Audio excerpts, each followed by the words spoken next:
دیکھتی آنکھوں اور سنتے کانوں، سبحان ٹی وی میں ایک بار پھر تمام دوستوں کو خوش آمدید۔ ارطغرل ڈرامہ آپ بھائیوں نے تو دیکھا ہی ہوگا اور شاید اب بھی دیکھ رہے ہو، مگر شاید آپ لوگ ابھی تک صرف سیزن 1 تک محدود رہے ہوں گے۔ آج کی زیر نظر ویڈیو میں اب سیزن 3 اور سیزن 4 کے بارے میں ذکر کرنے والے ہیں، مگر مزید تفصیلات کی طرف بڑھنے سے پہلے ارطغرل کے حوالے سے اینڈ اسکرین میں آپ کو ایک ویڈیو لنک مل جائے گی، آپ اسے ضرور دیکھیں اور ساتھ ہی ساتھ آپ بھائیوں سے درخواست ہے کہ اس ویڈیو کو آخر تک ضرور دیکھیں تاکہ تمام تر صورتحال آپ سمجھ سکو کہ جس چیز کے بارے میں اس ویڈیو میں ذکر ہو رہا ہے تمام تر تفصیل آپ کو سمجھ آ سکے۔ قحط زدہ اور خستہ حال کائی قبیلہ اس امید پر بازنطینی سرحدوں پر آباد ہوتا ہے کہ ایک دن یہ علاقہ ان کا اپنا وطن بنے گا۔ کہتے ہیں کہ امید پر دنیا قائم ہے، اسی وجہ سے کائیوں کی امید بھی زندہ تھی۔ حالات کا جبر اس حد تک گیا ہے کہ ان کا مذہب چاودار قبیلہ بھی علاقے میں اپنی تجارتی مہارتوں کی بالادستی برقرار رکھنے کے لیے کائی قبیلہ کو سخت وقت دیتا ہے۔ یہ معاملہ سیمون کی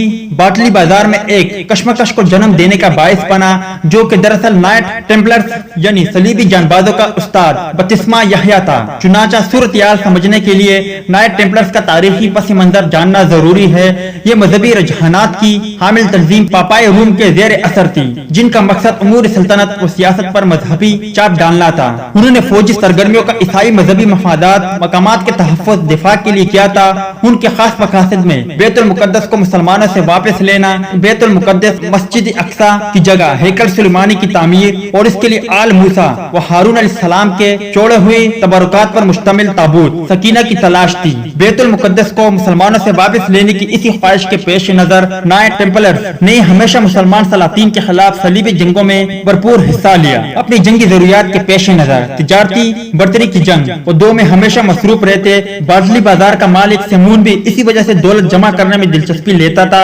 جبکہ اس کی بہن ماریا ان کاروباری عزائم کی راہ میں رکاوٹ ڈالنے والوں سے نمٹنے کے لیے مختلف قسم کی نباتاتی زہر تیار کرنے میں خاص مہارت رکھتی تھی۔ جبکہ باٹلی بازار کے ارد گرد کے علاقوں کے مسلم و غیر مسلم عوام سیمون کے غیر منصفانہ نظام سے سخت ناخوش تھے۔ اپنی صورتحال میں ارطغرل غازی نے باٹلی بازار کو فتح کرنا ضروری سمجھا تاکہ سعودی نظام ظالمانہ محصولات کے بوجھ اور غلاموں کی بے رحمانہ تجارت کا خاتمہ ہو سکے۔ اس کے بعد وہ سلجوقی سلطان علال الدین کے قباد کی ہدایات کے مطابق کارا چائسار قلعے پر حملہ آور ہوئے تاکہ ملحقہ علاقوں اور باٹلی بازار کو بازنطینی گورنر کی سازشوں سے محفوظ بنایا جائے۔ اسی مرحلے پر غدار سلجوقی امیر سعد تین کوپک نے بازنطینی گورنر اور ڈاکو کی مدد سے کائی قبیلے اور باٹلی بازار کی تجارت دونوں کو حتی المقدور نقصان پہنچایا اور اس مقصد کے لیے چاودار قبیلے کو بھی بھرپور طور پر استعمال کرنے کی کوشش کی، مگر ارطغرل غازی چاودار کو احتیاطی بنا کر کارا چائسار قلعہ فتح کرنے میں کامیاب رہے، جس سے خوش ہو کر سلطان علاء الدین کے قباد نے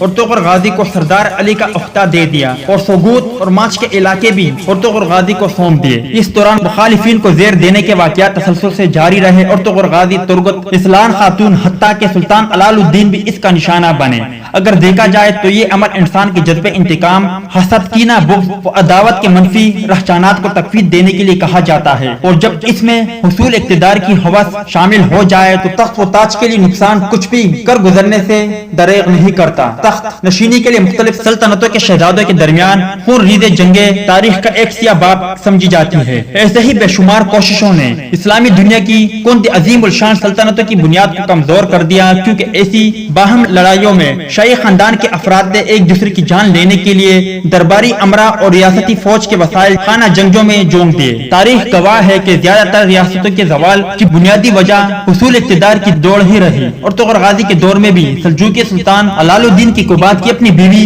ماں پری خاتون نے ساتھ تین کوپیک کے ساتھ مل کر اپنے شوہر کو زیر دے کر قتل کرنے کی سازش میں شرکت کی اور ساتھ ہی منگول ویشیوں کے خلاف ایوبی سلطنت کے ساتھ اتحاد کو تقویت دینے کی غرض سلطان علال الدین کے نامزد کردہ شہزادے کلج ارسلان اور اس کی ماں ایوبی ملکہ حدیلے خاتون کو بھی قتل کروا دیا، جن سے سلجوقی سلطنت تباہی کے دہانے پر پہنچ گئی اور نوبت یہاں تک آ پہنچی کہ امیر سعد تین کوپیک نے تخت و تاج کی وراثت کا دعویٰ کر دیا۔ اگرچہ بچ جانے والے شہزادے غیاث الدین نے کائی قبیلے میں پناہ لے کر ارطغرل غازی کی مدد سے سعد تین کوپیک کو قتل کروا دیا، مگر بعد کے حالات نے ثابت کر دیا کہ سلجوق سلطنت پھر کبھی نہ سنبھل پائی۔ منگول ویشیوں کے خلاف ایوبی اور سلجوقی اتحاد کا